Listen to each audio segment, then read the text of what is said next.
에베소서 6장 14절부터 17절 말씀.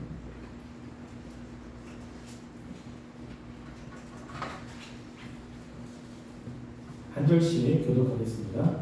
그러니 서서 진리로 너의 허리띠를 띠고 의의 호심경을 붙이고 모든 것 위에 믿음의 방패를 가지고 이로써 눈이 악한 자의 모든 불화살을 소멸하고 아멘.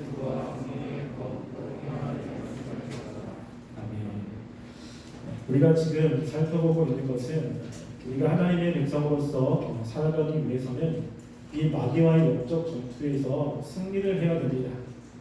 우리가 하나님의 진리를 알고 또 하나님의 말씀대로 살고 싶은 마음만 가지고 살아내는 것이 아니라 우리가 영적 싸움에서 승리를 하지 못한다면 우리는 하나님의 뜻대로 살아갈 수가 없습니다. 나는 진리를 알고 있고 또 어떻게 해야 되는지도 분명히 인식하고 있는데 이 싸움에서 이기지 못하면 내가 알고 있는 말씀과 다른 삶을 살아갈 수밖에 없습니다. 그래서 우리가 정말 하나님이 원하시는 삶을 산다면 우리는 마귀와의 영적 전투에서 꼭 승리를 해야 되는데 이 마귀와의 싸움이 그렇게 녹록한 싸움은 아닙니다. 마귀는 우리보다 지혜롭고 우리보다 능력이 많고 우리보다 훨씬 더 뛰어납니다. 그래서 하나님께서 이 마귀와의 싸움을 싸울 때 우리 힘으로 싸우라고 말씀하지 않으시고 하나님이 주시는 전신갑주를 가지고 싸워야 됨을 이야기를 하고 있습니다. 그래서 우리가 이 영적인 싸움을 싸울 때 내 의지, 내 능력, 내가 가진 지혜 이런 것 가지고 싸워봐야 우리는 100점 100패입니다. 그래서 마귀가 우리에게 찾아와서 싸움을 걸 때 우리는 여기에 지금 바울이 얘기하는 하나님이 주시는 전신갑주로 무장이 되어야 승리를 할 수 있는 것입니다. 그래서 우리가 지난번에 이 전신갑주 가운데 진리의 허리띠로 띠를 띠라라고 이야기를 먼저 했습니다. 가장 먼저 중요한 것은 진리의 허리띠. 허리띠는 로마 그 군사들이 싸움에 나가기 전에 준비하는 것이라고 이야기했어요. 그래서 허리띠를 띄어야 그 옷이 몸에 붙고 민첩하게 움직일 수 있기 때문에 이 허리띠를 먼저 띠지 않으면 싸움을 할 수가 없다고 이야기했습니다. 그래서 이 진리의 허리띠는 뭐와 같냐면 진리 층계와 관련됐다고 이야기를 했어요. 그래서 우리가 하나님의 진리 층계를 알기 위해서 말씀도 들어야 되고 말씀도 읽어야 되고 이 말씀을 가까이 하는 것이 중요하다고 이야기를 했고 거기에 또 하나 성실을 이야기를 했습니다. 그래서 내가 하고 싶을 때만 하는 것이 아니라 성실하게 우리가 하나님의 말씀을 가까이 하는 것이 지금 진리의 허리띠와 관련됐다고 우리가 2주 전에 살펴봤습니다. 2주 전에 살펴봤는데 2주 동안에 좀 말씀과 가까이 하셨습니까? 하나님의 말씀을 좀 읽으시고 또 묵상하시고 그런 시간을 좀 가지셨습니까? 네. 늘 이야기했듯이 알기만 하면 아무 소용이 없습니다. 내가 싸움에 승리하려면 가지고 있어야 되는 거예요. 그래서 지금 바울도 이것을 가지라, 착용해라라고 이야기를 하고 있습니다. 그래서 착용한 사람만이 그 유익이 무엇인지를 알아요. 착용한 사람만이 정말로 이 영적 싸움에서 이 말씀이 진짜구나, 정말로 이렇게 하니까 내가 이기는구나 라는 것들을 실제로 경험을 할 수가 있습니다. 하지 않으면 이 유익이 무엇인지를 잘 알 수가 없습니다. 그래서 우리가 지금 여기 있는 이야기하는 이 전신갑주를 우리가 이런 거구나, 이런 게 있구나 라는 것이 아니라 실제 우리의 삶에 이것들을 착용하고 살아가는 그러한 청년들이 되길 원합니다. 우리가 오늘 같이 살펴볼 것은 의의 호심경이라고 하는 겁니다.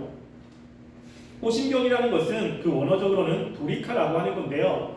우리가 영화 같은 데 보면 이 로마 병사들이, 로마 그 군인들이 가슴에 차는 그 납덩어리 같은 거 혹시 보셨습니까? 그래서 목부터 시작해서 배까지 그 상체를 다 감싸는 그거를 가리켜서 호심경이라고 이야기합니다. 싸움을 할 때 이 가슴 쪽이 중요한 것이 심장도 있고 이 안에 중요한 장기들이 있습니다.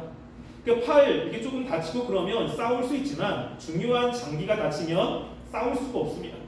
그렇기 때문에 이 가슴에 이 호심경을 달고 방비를 하는 것이 굉장히 중요한 것입니다. 마찬가지로 사도 바울이 그 로마의 호심경, 이 갑옷을 보면서 갑옷과 관련되어 있는 것이 어떤 것일까 라고 해서 이야기하는 것이 뭐냐면 의라고 하는 것입니다. 의. 이 의의 호심경을 찾아야 되는 거예요. 그래서 우리가 이 마귀가 특별히 우리 가슴과 관련되어 있는, 딱 얘기했지만 마음과 이 양심과 관련되어서 공격을 하거든요. 그럴 때 우리가 분명하게 가지고 있어야 될 것은 뭐냐면 의라고 하는 겁니다. 실제로 이사야 59장 17절 말씀에 보면 이 말씀도 한번 찾아볼까요? 사도 바울이 이 말씀을 할 때 참고하고 있는 말씀이 이사야 59장 17절 말씀입니다. 이사야 59장 17절 말씀 보면 함께 읽어보겠습니다. 시작. 공의를 갑옷으로 삼으시며 구원을 자기의 머리에 써서 흙으로 삼으시며 구복을 손으로 삼으시며 열심을 입어 겉옷으로 삼으시고. 지금 여기 보면 하나님께서 이제 하나님을 대적하는 대상과 싸울 때 사람들이 하나님의 편에 서지 않습니다. 하나님이 홀로 싸우는 거예요. 그래서 홀로 어떻게 싸우냐면 오늘 말씀에 보면 공의로 갑옷을 입으셨다라고 이야기합니다. 그러니까 하나님께서도 싸우실 때 뭘로? 공의로 갑옷을 입는 거예요. 그 공의와 관련된 것이 무엇이냐면 의의 호심경이라고 하는 것입니다. 그래서 우리가 마귀가 공격해올 때 특별히 양심과 관련되어 있는데 양심으로 우리를 송사하고 또 우리의 양심이 무뎌졌을 때 이 의에 대해서 생각을 진짜 많이 하셔야 돼요. 의를 붙잡으셔야 된다라고 하는 것입니다. 마귀는 우리를 속인다라고 이야기했죠. 그래서 마귀는 거짓의 아비입니다. 그래서 마귀는 모든 것들을 다 속이면서 우리에게 속삭입니다. 근데 그러면서 또 뭘 하냐면 우리를 송사를 하는 거예요. 그래서 마귀가 우리의 죄악들, 우리의 잘못한 것을 우리들에게 찾아와서 송사를 하면서 우리 마음의 양심을 건드릴 때가 참 많이 있습니다. 혹시 이런 경험을 해보신 적이 혹시 있습니까? 뭐냐면요, 지금 내가 너무 힘들어요. 그래서 하나님께 기도를 해야 될 것 같은 거예요. 성경에 보면 하나님께 기도하면 하나님께서 기도에 응답을 하신다라고 말씀을 해서 기도하려고 했는데 내 자신의 모습이 이제 보이는 겁니다. 무엇인가 하나님께 예배도 좀 열심히 드렸고 기도도 좀 했고 말씀도 좀 받고 하나님의 말씀대로 살았던 것이 있다면 좀 기도할 때 좀 떳떳할 텐데 나의 모습을 보니까 기도한 적이 없는 거예요. 하나님을 찾은 적이 없어요. 하나님을 생각해 본 적도 없어요. 그런데 지금 내가 힘들다고 하나님께 나와 기도하는 내 모습이 너무 내가 봐도 하나님이 안 들어주실 것 같은 거예요. 나는 자격이 없는 것 같은 생각이 듭니다. 그래서 과연 하나님이 내 기도에 들어주실까? 내가 과연 기도할 자격이나 있을까? 내가 이렇게 살았는데 과연 내가 이렇게 하면 내가 염치 없는 것이 아닌가? 라는 생각을 혹시 해본 적 있으시지 않습니까? 마귀가 우리들에게 이런 마음을 줄 때가 있습니다. 그래서 내가 하나님 앞에 뭔가 한 게 별로 없는 거예요. 예전에 어떤 분이 돌아가시기 전에 그분이 예수님을 믿지 않았습니다. 그리고 그분은 직업이 구린이었어요. 그래서 그분에게 마지막으로 이제 가족들이 부탁을 하는 겁니다. 돌아가실 날이 얼마 안 남았는데 찾아와서 좀 복음을 전해줬으면 좋겠습니다. 그래서 복음을 좀 전해주세요 라고 해서 또 목사님이 찾아간 겁니다. 그래서 그분에게 예수님에 대해서 다 설명을 한 거예요. 예수님이 우리의 죄를 위해서 돌아가셨고 그리고 우리가 죽으면 천국과 지옥이 있고 그리고 죄를 진 사람은 지옥에 가고 예수님을 믿어야 천국에 갑니다. 설명을 다 드린 거예요.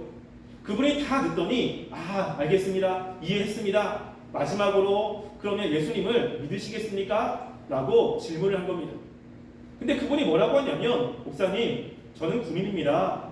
제가 그동안에 한 번도 예수님을 찾지 않았는데 제가 어떻게 죽기 전에 제 한 몸 천국에 가려고 그 마지막에 예수님을 믿는다고 이야기할 수 있겠습니까? 저는 양심에 꺼리낌이 있어가지고 예수님을 믿는다고 할 수가 없습니다. 이렇게 얘기하는 거예요. 그러니까 자기 양심에 비추어서 자신의 삶이 천국에 갈 만한 그런 모습이 아니고 그 예수님을 찾아본 적도 없고 염치가 없다는 것이죠. 여러분 어떻게 보면 참 합리적입니다. 무엇인가 도움을 구할 때는 그 합당한 행동을 해야지 도움을 구하는 것이 당연하다고 생각을 하죠. 근데 그거 아십니까? 이게 마귀의 속삭임이라는 거. 이게 마귀가 우리를 속이는 거예요. 또 어떤 분은 그래요. 나는 너무 잘 사는 거예요.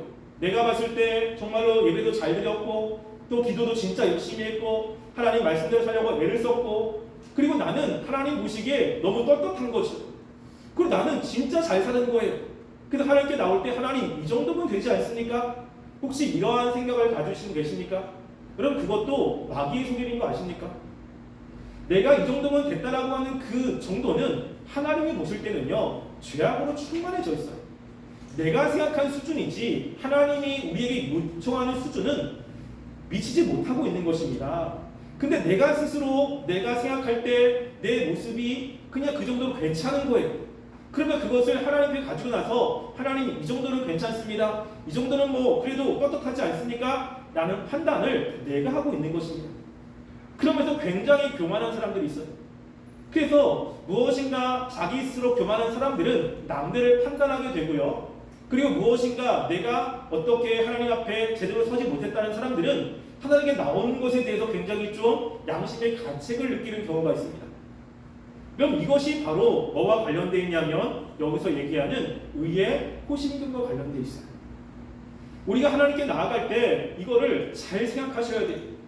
우리의 마음, 특별히 양심과 마음과 관련되어서 하나님이 우리를 왜 받아주셨는지에 대해서 생각을 하셔야 됩니다. 그럼 성경에서 의라고 이야기할 때 이 의를 두 가지로 이야기합니다. 하나는 뭐냐면요. 로마서 3장 10절 말씀에 보면 이 의에 대해서 하나가 나와요. 제가 읽어드릴게요. 기록된 바 의는 없나니 하나도 없으며 라고 이야기합니다. 지금 첫 번째 의는 뭐냐면 의는 이 세상에 한 명도 없습니다. 이 의라는 것은 어떤 뜻이죠? 하나님의 말씀에 100% 순종을 하는 거예요. 하나님이 우리에게 살라고 요청하는 모든 율법을 하나도 어기지 않는 사람을 이야기합니다. 이 세상은 이런 사람이 한 명도 없죠. 그리고 또 하나가 있습니다. 그것은 뭐냐면 이제 하나님이 주시는 의가 있어요. 로마서 10장 4절 말씀을 한번 볼까요? 이 말씀은 로마서 10장 4절 말씀입니다. 로마서 10장 4절 말씀 함께 읽어보겠습니다. 읽겠습니다. 시작. 그리스도는 모든 믿는 자에게 의를 이루기 위하여 율법의 마침이 되십니다. 여기 보면 그리스도는 모든 믿는 자에게 의를 이루십니다. 무엇이 우리가 알고 있듯이 예수님을 믿음으로 우리가 의롭게 되는 거예요. 우리가 무엇인가 하나님의 말씀을 100% 순종했기 때문에 의롭다고 하는 것이 아니라 우리가 예수님을 믿음으로 예수님의 의가 우리에게 전가가 되는 것입니다. 그래서 우리를 그것을 다른 말로 뭐라고 하냐면 이신칭의라고 이야기하죠. 그럼 이신칭의 할 때 어떤 분은 그래요. 야 그래 믿음이 중요하지. 믿음으로 의롭게 되는 거야. 그러니까 믿음을 가져야 돼. 믿음으로 살아야 돼. 믿음 되게 중요해. 라고 이야기합니다. 그래서 믿음을 강조해. 여러분 그러면 우리가 말씀대로 살아가기 위해서 행해야 돼. 이것도 행해야 되고 정행동 행해야 하나님께 의로움을 받아. 라고 해서 행위를 강조하는 것과 별로 다른 게 없는 거예요. 이거 해야 돼, 저거 해야 돼가 아니라 야 믿음 가져야 돼, 믿음으로 살아야지. 야 그때 너 믿음 가져야 되지 않아? 야 믿음이 없네. 자꾸만 믿음에 대한 압박을 받습니다. 어떤 사람은 믿음이 있고 어떤 사람은 믿음이 없어요.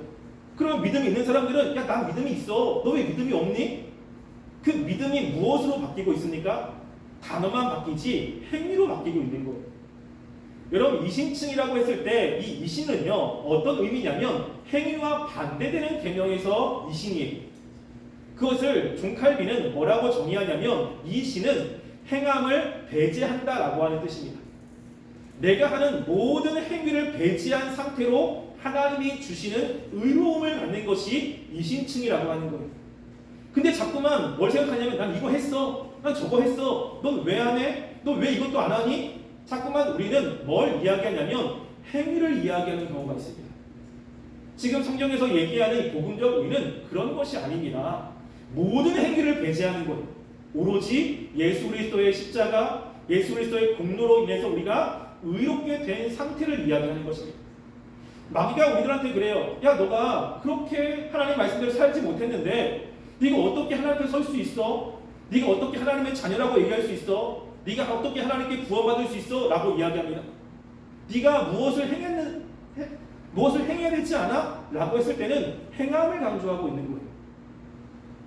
우리가 마귀가 우리들에게 무엇인가 양심의 가책을 주면서 야 그럼에도 불구하고 네가 어떻게 예수님을 믿을 수 있어? 라고 했을 때 뭘 생각해야 됩니까? 의라는 것을 생각해야 됩니다. 내가 어떻게 하나님의 자녀가 됐지? 내가 어떻게 하나님의 백성으로서 천국에 갈 수 있는 자격을 얻었지? 내가 가지고 있는 어떤 행위 때문입니까? 내가 예배를 잘 드렸기 때문입니까? 내가 기도를 많이 했기 때문입니까? 그 기도를 많이 했다고 하는 것도 그러면 하나님의 관점에서 하나님이 생각하는 수준에서는 과연 그것이 하나님이 말씀하신 그 정도의 기도입니까? 우리는 하나도 안 되는 거예요. 하나도. 그래서 사도 바울은 이 의의 호심경을 또 다른 곳에서는 좀 다르게 설명을 합니다. 다르게. 우리가 데살로니가전서 5장 8절 말씀 한번 볼까요? 데살로니가전서 우리 5장 8절입니다. 여기에 보면 이 호심경을 두 가지로 나누어서 설명을 합니다. 데살로니가전서 5장 8절 말씀 함께 읽어보겠습니다. 시작. 우리는 낮에 속하였으니 근심하여 믿음과 사랑의 흉배를 붙이고 구원의 소망의 투구를 쓰자. 여기 보면 이 데살로니가 전서에서는 사도 바울이 흉배를 어떻게 설명하죠? 믿음과 사랑의 흉배예요. 그러니까 우리 마음 가운데 송사하는 이 마귀의 송사, 어떤 면에서는 우리의 못한 부분들을 송사해서 네가 그럼에도 불구하고 하나님의 자녀인가? 네가 그럼에도 불구하고 하나님께 무엇을 받을 수 있는 자격이 있냐? 라고 했을 때 뭘 붙들어야 돼요? 믿음이라는 것. 믿음으로 주시는 의를 붙들어야 되는 거예요. 또 나 이 정도는 됐어. 이 정도는 내가 이제 할만해. 라고 했을 때도 뭘 붙들으니까? 하나님이 말씀하시는 의를 생각해야 돼. 그 의가 무엇으로 주어졌다고요? 행위가 아닌 믿음으로 주어진 의예요. 내가 무엇인가 행위로 하나님을 만족할 수 있는 것이 우리에게는 하나도 없다라고 하는 것입니다. 그래서 내가 구원받은 그 조건, 그 구원받은 이후에 하나님이 나에게 주시는 은혜, 내가 무엇을 했기 때문에, 무엇을 하나님 앞에 헌신했기 때문에 주시는 것이 아니라 예수님의 십자가의 공로로 인해서 하나님이 나에게 값없이 주시는 거예요. 그래서 마음 가운데 혹시 교만함이 있다, 다른 사람을 볼 때 난 좀 하고 있다, 딱 이 정도는 괜찮다라고 생각 계십니까? 무엇이죠? 마귀의 속삭임이. 나는 다른 사람에 비해서 무엇인가 한 게 별로 없어. 나는 하나님께 나갈 자격도 없어. 난 기도해도 하나님 내 기도는 안 들어주실 거야. 라고 하는 혹시 마음이 계십니까? 이것도 마귀의 공격이에요. 무엇을 생각하셔야 됩니까? 의를 생각하셔야 돼요. 우리의 의는 하나님의 말씀을 지켰기 때문에 하나님이 의롭다고 하신 것이 아니라 우리는 행위가 배제된 오로지 예수 그리스도를 믿음으로 하나님이 우리들에게 주신 의라고 하는 것입니다. 그럼 그 믿음이라는 것도 내가 무엇인가 했기 때문에 갖는 믿음이 아니라 이 믿음을 에베소서 2장 8절에 보면 뭐라고 이야기하냐면 하나님의 선물이라고 이야기합니다. 어떤 분들은 그래요. 목사님, 제가 하나님을 붙잡은 건데요. 제가 하나님을 이렇게 붙잡고 하나님께 의지하는 건데요. 라고 혹시 생각하는 분 계십니까? 그래서 다른 사람은 안 붙잡는데 나는 내가 스스로 무엇인가 의지를 가지고 하나님 말씀 생각하고 하나님을 의지하는데요. 라고 하는 분 계십니까? 근데 그걸 이렇게 보면 됩니다. 예를 들어서요. 제가 선물을 하나 준비했습니다. 선물이라고 하시면 제가 이제 선물을 준비했는데 이 선물을 청년들 중에 한 명에게 제가 주려고 그래요. 앞에 보니까 이제 동영상도 녹화하는 우리 지훈 형제. 지훈 형제 앞으로 좀 나오시겠습니까? 나와보세요. 제가 선물을 드린 겁니다. 선물이라고 하면 저는 선물을 주는 걸 하나님께 구원을 준 것처럼 선물을 됐습니다. 자, 들어가세요. 자, 지금 보면 지훈 형제가 앞으로 나왔죠. 그리고 제가 선물을 주니까 어떻겠습니까? 손을 내밀었어요. 다른 사람들은 손을 안 내밀었습니다. 지훈 형제가 나오고 손을 내미는 거는 제가 한 겁니까? 지훈 형제 의지적으로 나온 겁니까? 의지적으로 나온 거죠. 왜 나왔어요? 제가 선물을 준다고 하니까. 선물을 준다고 안 하면 움직일 수가 없는 겁니다. 나는 믿음이 있는데요 라고 하는 것도 왜 우리에게 믿음이 생기냐면 하나님이 주시기 때문에, 하나님이 부르시고 하나님이 마음 가운데 역사하시기 때문에 그것에 대한 반응이 뭐냐면 믿음이라는 것으로 반응을 하는 겁니다. 내가 붙잡고 내가 뭘 하는 게 아니라 그래서 그것을 뭐라고 하냐면 선물이라고 하는 거예요. 하나님이 주지 않으면 가질 수 없는 것입니다. 근데 그걸 가지고 내가 믿음이 더 강하고 더 있는 것처럼 생각한다면 그것은 뭐냐면 마귀가 주는 그 속삭임이라고 하는 거예요. 그래서 우리가 무엇인가 양심의 가책에 있거나 아니면 난 좀 뭔가 하고 있다고 생각했을 때 우리는 생각하셔야 돼요. 지금 마귀가 나를 공격하고 있는 것입니다. 그런 마음을 내려놔야 되는 거예요. 내가 주님께 받아들여지는 것, 그 모든 것은 나의 어떠한 공로 때문이 아니라 철저하게 예수 그리스도의 공로로 인해서 나에게 은혜로 주신 것이라는 것을 생각하셔야 되는 것입니다. 그러면 그런 마음이 있다면 그 다음에 우리는 어떻게 다른 사람들에게 대합니까? 그 다음이 데살로니가전서 5장 8절 말씀의 그 다음입니다. 믿음과 사랑의 흉배라고 하는 거예요. 다른 사람들에게 우리가 해야 될 것은 뭐냐면 사랑이라고 하는 것입니다. 우리는 그동안 교회를 살펴보았을 때 교회에 중요한 세 가지의 활동이 있다고 우리는 같이 살펴봤어요. 첫 번째는 하나님과 관련돼서는 예배고, 그리고 성도들에 관련돼서는 사랑이고, 세상에 관련돼서는 전도라고 이야기했습니다. 우리가 교회 안에서 중요한 우리의 활동 중에 하나가 무엇입니까? 사랑이요, 사랑.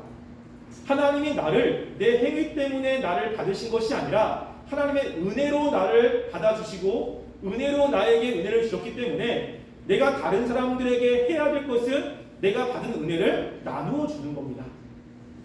다른 사람이 잘못했을 때 이거 잘못했어, 저거 잘못했어 지적하는 것이 아니라 하나님이 나를 잘못했음에도 불구하고 나를 받아주시고 나를 자녀 삼아주시고 용서해주시고 은혜 주신 것처럼 내가 그렇게 받았으면 나도 다른 사람들에게 어떻게 하죠?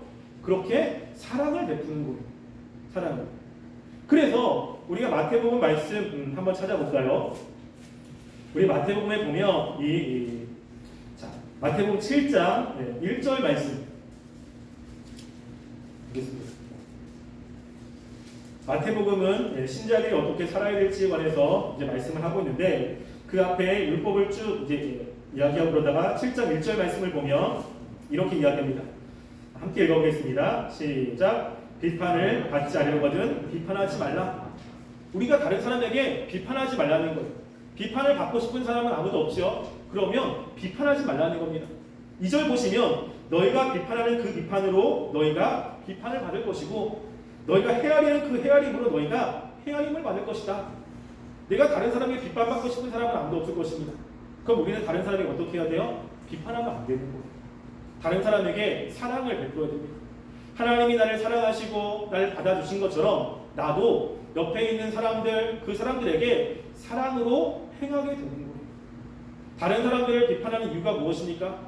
하나님의 말씀을 가지고 그 하나님이 주시는 의가 아니라 공의를 가지고 다른 사람들을 판단하기 때문이에요. 이렇게 해야지, 저렇게 해야지, 야 그렇게 해야지 우리가 하나님이 원하시는 삶대로 사는 거 아니야? 근데 그렇게 해야 하나님이 원하시는 삶을 살아가는 것입니까? 만약에 그렇게 해서 하나님이 원하시는 삶을 산다면 하나님이 원하시는 수준까지 사셔야 돼요. 근데 우리가 예배드리는 것도 그렇잖아요. 하나님이 우리의 예배를 원하시는 수준이 무엇입니까? 예배 모든 순간에 마음을 다 드리는 거예요. 우리의 생각이 다른 곳으로 가면 안 되고 우리의 마음 100%를 온전하게 하나님께 드리는 것입니다. 근데 우리가 예배 시간에 온전히 100% 하나님께 마음을 다 드리는 예배가 우리 가운데 있습니까? 실제로 저도 그렇게 예배를 못 드려요. 예배를 드릴 때 때로는 다른 생각도 나기도 하고 때로는 집중이 안 돼가지고 또 집중을 못할 때도 있고 때로는 마음이 분주하기 때문에 하나님을 생각하지 못할 때도 있습니다. 우리가 볼 때는 예배를 다 드릴 거예요. 그런데 하나님이 보시는 수준은 뭐냐면 마음의 100%를 드리는 겁니다.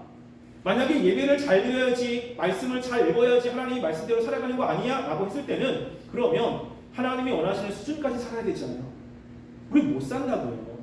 못 살기 때문에 우리에게 뭐가 필요합니까? 하나님이 주시는 이 의, 예수님을 통해서 주시는 그 복음적인 의, 은혜의 의가 우리한테 필요합니다. 다른 사람에게도 우리가 그렇게 그들을 봐야 되는 거예요. 그래서 나타나는 모습이 바로 사랑이라고 하는 것입니다. 다른 사람들을 품어주고 사랑해주고 용서해주고 인정해주고 기도해주는 이러한 모습이 나타나야 된다고 하는 것입니다. 지금 여기에서 이 사도 바울은 하나님의 전신갑주에서 특별히 의의 호신경을 이야기하고 있습니다. 마귀는 우리에게 찾아와서 거짓말로 우리의 양심을 계속해서 두드리면서 우리 양심의 가책을 받게 하고 또 때로는 내가 밟을 때 다른 사람보다 잘 살고 있다고 나는 괜찮다고, 이 정도면 내가 하나님 앞에서도 잘 살고 있는 거라고 혹시 생각하는 분 계십니까? 마귀의 속임입니다. 마귀의 공격입니다. 다른 사람 봤을 때 저 사람은 못 살고 있네, 저렇게 하면 안 되지, 야 하나님의 백성은 어떻게 저렇게 살아? 라고 생각하는 분 계십니까? 하나님이 원하시는 그 수준은 내가 생각하는 이상의 수준입니다. 나도 못 살고 다른 사람도 못 사는 겁니다. 그 못 사는 수준을 자꾸만 요청해 봐야 우리는 늘 실패할 수밖에 없습니다. 하나님께서 그래서 주시는 것이 은혜로 주시는 의라는 것을 우리는 생각하셔야 돼요. 내 마음에 혹시 그런 마음이 있다면 우리는 여기 사도 바울이 이야기하는 의가 무엇인지를 생각하셔야 돼요. 하나님은 우리에게 율법을 다 지켜서 의롭게 되라고 절대 얘기하지 않습니다. 하나님의 말씀을 100% 지키라고 우리에게 말씀하지 않습니다.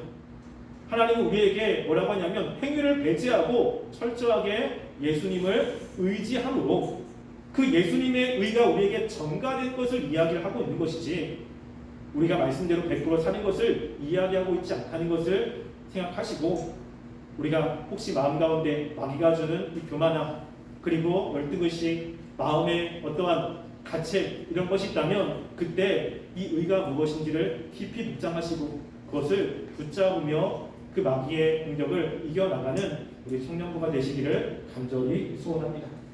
함께 기도하겠습니다.